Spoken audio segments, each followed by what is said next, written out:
kami dari mahasiswa Untirta Fakultas Ilmu Pendidikan. Iya. Apa terus aja. Iya, jadi di sini kita dapat tugas dari Astralisan untuk mengunjungi sebuah makam ya. Petilasan Iya, atau petilasan. makom. Iya. Di sini kita mau sedikit wawancara dan sebelumnya izin memperkenalkan diri. Nama saya Anissa Ismail Faturoma dan rekan saya Dari kiri atau kanan ke dari kiri. samping ini. Baik. Semester berapa pernahkah semesternya? Dari jurusan Pendidikan Bahasa Indonesia. Bahasa Indonesia nih, yang ini satu bahasa ini? Iya, bahasa Bahasa Indonesia. Indonesia semua. Yang ini sama bahasa Indonesia. Saya bahasa Inggris. Wow. Sama-sama bahasa. Iya, bahasa Indonesia ya. Oke. Apa yang bisa dibantu oleh kami dari yayasan ataupun pengurus ataupun panitia GG Cilegon? Salah satu kita ada momen ini, insya Allah di bulan Februari ini, silakan di shortnya. Ini kita akan mencoba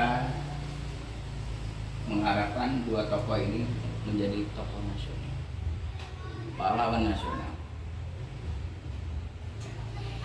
Ini juga sini asal tahu. Ini pejuang-pejuang pembela masyarakat Indonesia, dan ini pejuang mempertahankan hak-hak masyarakat Indonesia.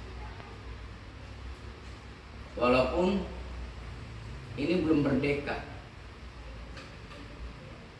kejadian ini 188, mungkin kakang teteh atau teteh belum hadir di permukaan bumi ini, termasuk saya juga belum hadir. Entah adonannya di mana ya, lala. Baik adonan, acinya, mungkin orang tua kita nggak tahu yang jadi bakal orang tua. Karena 18 nggak tanggir ya, nggak sopan. Nah, saya juga membuat laporan ini di kami panitia. Ini secara tidak langsung sejarah ini, selain dari hancurnya Kesultanan Banten, pecahnya Kesultanan Banten antara Sultan Ageng Tirtayasa dengan Sultan Haji, yang dimana terprovokasi atau teradu domba oleh Belanda. Belanda itu hebat. Ini sudah berani menyiapkan pemikiran-pemikiran. Maka hancurlah. Mungkin pernah lihat ke Banten, udah belum ke Banten dulu. Takutnya nanti pengen tahu sejarah ini, Banten belum pernah. Belum ke Banten. Kemana aja Bantennya? Masjidnya doang? Benteng Sorosoan, Polwit, mana lagi? Kebon, mana lagi? Masjid Pecina? Belum. Terus mana lagi? Banten Girang? Udah ke Banten Girang? Gak apa-apa. Saya salah satunya ketika Hikayat Pengembara Deddy Mizwar, alhamdulillah salah satu guide, walaupun secara skenario sutradara Hikayat Pengembara tidak masuk. Saya hanya mengantarkan tim pembuat sinetron ataupun dokumenter. Ada satu kalau nggak salah di RCTV. Ya, sampai rumah teman dikontrak kurang lebih 4 tahun. Jadi kan tempat kegiatan dan sebagainya, bahkan lokasi syuting, termasuk di Benggala, gak jauh dari rumah orang tua. Itu skenarionya ada maling dikejar-kejar, dan salah satunya malingnya adalah saya.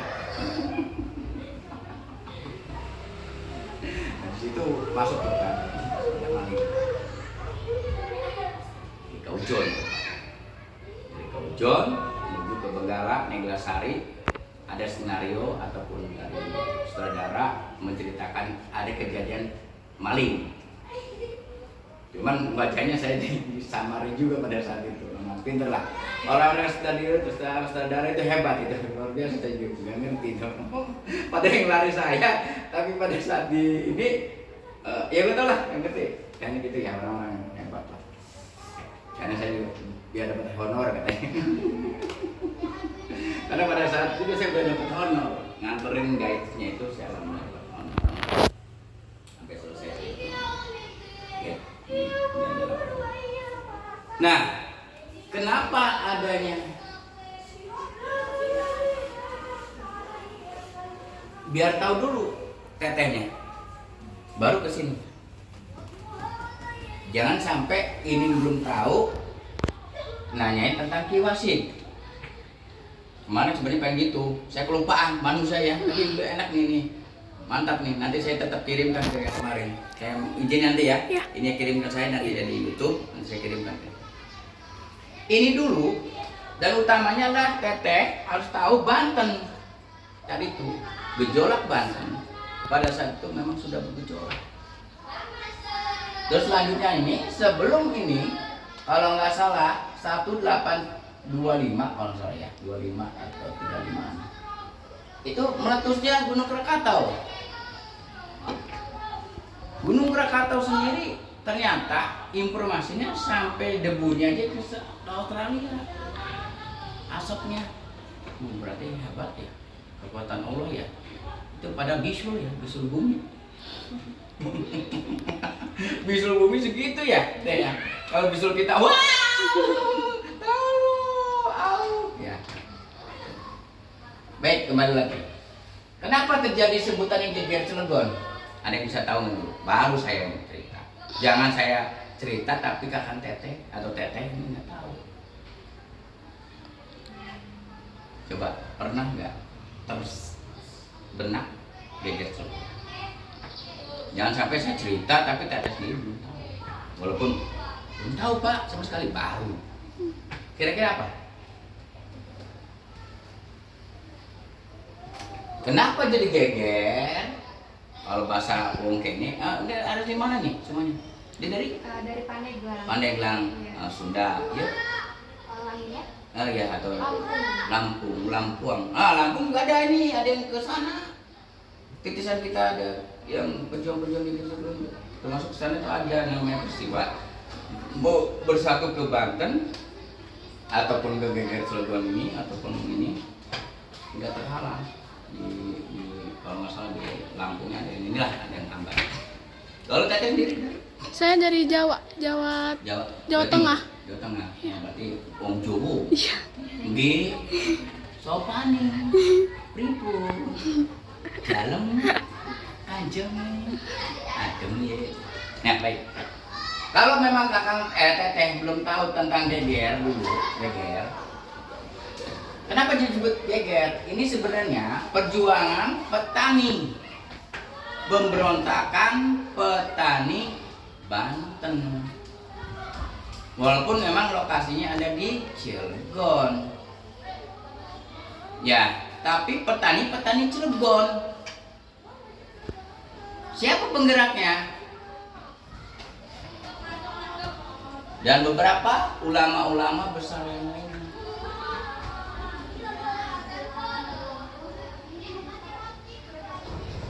Nah, ini Pak Kiai Wasid dan Asa Tawil, tokoh-tokoh penggerak dan banyak lagi, kurang lebih 300 sekian nama-namanya nanti, karena bukunya saya bawa ya, nanti harusnya saya bawa juga ya, ketika ada yang ini saya ini.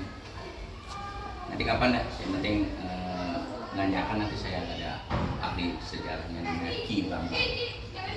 Nah, kenapa ini dan yang lainnya juga merasa gerah di Banten, lebih khususnya di Cilegon? Tahu upeti? Tahu upeti, kalimat upeti, kalimat upeti. Boleh harta. Kalau sekarang pajak. Nah, pada saat itu dari Belanda, orang-orang Belanda, kenapa menaikkan upeti? Pajak lah. Upeti. Memang harusnya upeti kan, karena kalimatnya dari awalnya upeti ya. Supaya saya jangan salah bilang pajak, kok memang zaman dulu udah ada pajak. Gitu. Pajaknya nggak tanggung-tanggung. Padahal pada saat itu kondisinya baik ekonomi, politik, dan keamanan tidak layak. Masyarakat Banten khususnya atau Cilegon, cek Sunda nama boro-boro jeung melak, jeung nandur, arek masak, arek masak cau, arek masak cai. Emang ya bahasa Jawa nggak ngerti. Kalau bahasa Jawa nih, jangankan arep nandur, dikit bener ya, nandur bahasa ini, nandur atau apa Jawa, kalau Jawa agak halus ya, nanam ya? Iya, nanam.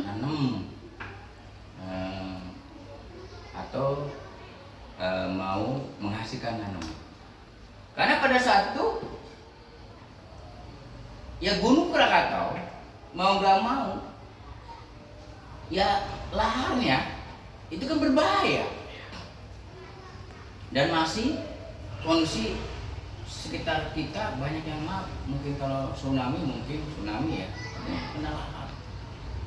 Dan kalau sudah secara orang ngerti biologi itu maksudnya pertanian, itu kan masih ada unsur-unsur lahar itu kan belum bisa ditanam, kecuali mungkin selanjutnya kesini-sini. Nah makanya kenapa sekitar ini yang ada bekas-bekas lahar itu bahasanya subur.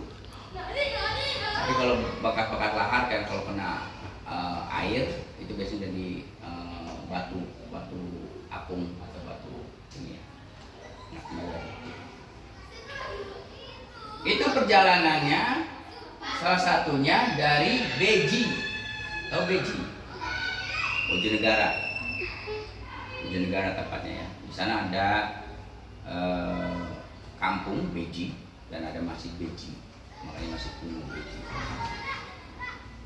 Dulu nggak ada healthy telepon.